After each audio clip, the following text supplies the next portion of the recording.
everyone. In this video lecture I am going to talk about the mutation. तो चलिए start करते हैं mutation को. What is mutation? Mutation is a sudden change in genes. This process is known as the mutation or loss or gain of genes. This process is known as the mutation. यानी कि jeans के अंदर suddenly कोई अगर change हो रहा है तो उसे हम क्या बोलेंगे? म्यूटेशन कहेंगे, उत्परिवर्तन कहेंगे. And mutation is of two type, point mutation and frame shift mutation. और साथ ही साथ जो म्यूटेशन की जो कैपेसिटी होती है वो प्रोकैरियोट के अंदर बहुत ज़्यादा मच हायर होती है as comparison to eukaryotic organisms. अब प्रोकैरियोट के अंदर ये म्यूटेशन की कैपेसिटी इतनी हायर क्यों होती है? क्योंकि जो प्रोकैरियोटिक ऑर्गेनिजम्स होते हैं वो सराउंडिंग्स के अकॉर्डिंग उनका जो जेनेटिक मटीरियल है बहुत जल्दी चेंज हो जाता है. जैसा उनका आसपास का एरिया होगा, माहौल होगा, उसके अकॉर्डिंग ये अपने जेनेटिक मटीरियल को बहुत जल्दी चेंज कर लेते हैं as comparison to eukaryotic organisms.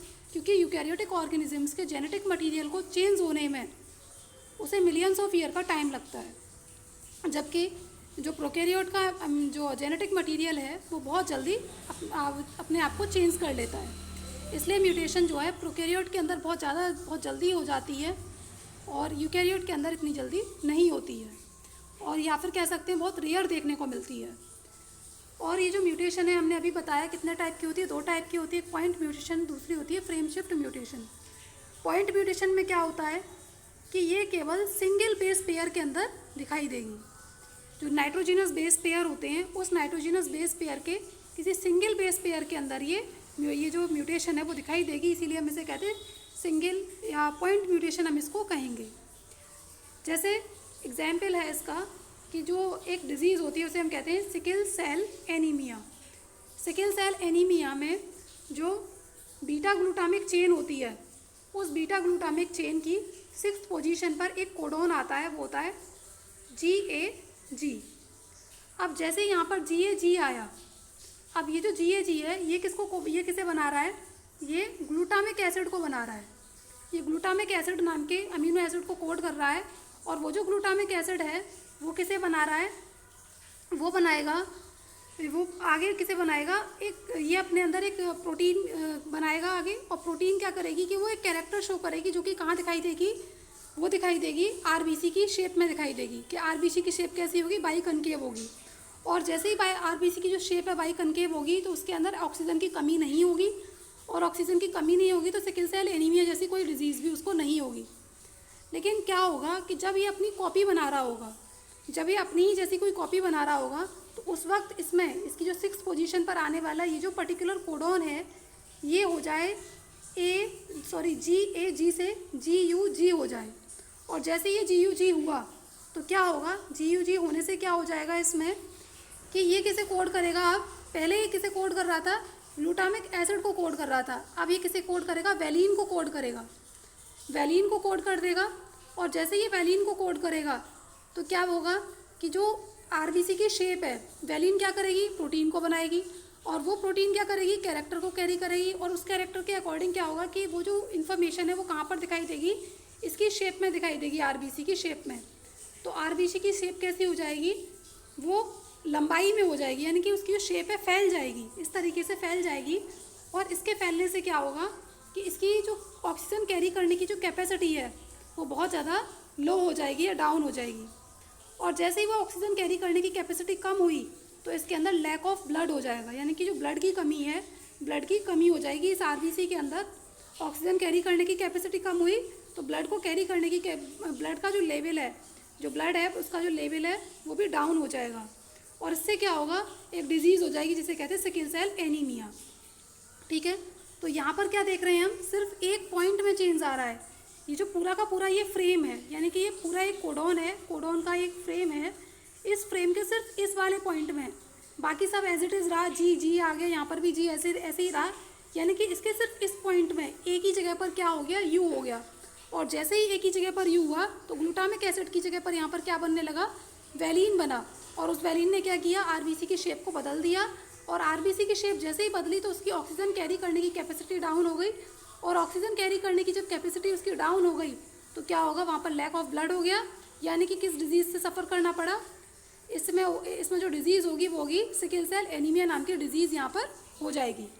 ठीक है, अब नेक्स्ट क्या होता है, एक नेक्स्ट दूसरी जो डिजीज़ होती है, दूसरी जो म्यूटेशन होती है, सॉरी, वो होती है frame shift mutation. Frame shift mutation जो है वो दो टाइप की होती है, एक तो होती है इंसर्शनल और दूसरी वाली होती है डिलीट फ्रेम शिफ्ट म्यूटेशन। ठीक है, तो डिलीट वाली यानी कि कोई फ्रेम जो है या तो वो डिलीट हो जाए या फिर कोई फ्रेम इसके अंदर, जीन्स का कोई फ्रेम जो है वो इसके अंदर आकर ऐड हो जाए, तो उसे हम कहेंगे इंसर्शनल फ्रेम शिफ्ट म्यूटेशन। और दूसरी होती है delete mutation, delete frame shift mutation. ठीक है, अब आप इसे कैसे समझ सकते हैं, यहाँ पर जैसे यहाँ पर 3 हाइपोथेटिकल कोडॉन्स दे रखे हैं, 3 हाइपोथेटिकल कोडॉन्स के फ्रेम यहाँ पर दे रखे हैं, राम हैज़ कैप। हाइपोथेटिकल है, इमेजिनरी है ये। ठीक है, ऐसे कोई कोडॉन रियल में होते नहीं है, ये हाइपोथेटिकली कोड्स हैं।